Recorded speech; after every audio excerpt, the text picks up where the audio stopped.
मलकानगिरी जिला परिषद अध्यक्षा समारी टांगुलु नारे सांघातिक अभियोग जाल जातिगत प्रमाणपत्र दे निर्वाचन लड़िथिबा अभियोग आनिला बहुजन समाजवादी पार्टी। समारी टांगुल बापा जमी पट्टारे साधारण वर्ग दर्शा जाइथिबा बेले किपरि जणे अण आदिवासी महिला आदिवासी प्रमाणपत्र पाइले बोली प्रश्न उठाइछन्ति। जाल जातिगत प्रमाणपत्र दाखल करी दीर्घ वर्ष धरी सांविधानिक पदवी रही आसुथिबा अभियोग आनिछन्ति। जिला परिषद अध्यक्षा समारी टांगुलु विरोध में दृढ़ कार्यानुष्ठान दाबी करा जाइछि।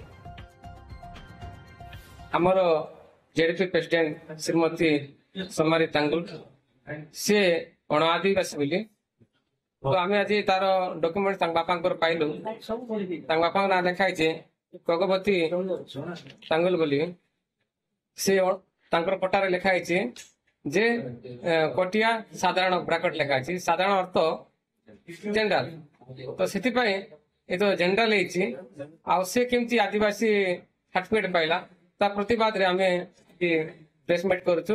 तो आज प्रेस मीट सरला पर आमे तार आईनगत आश्रय नेबो।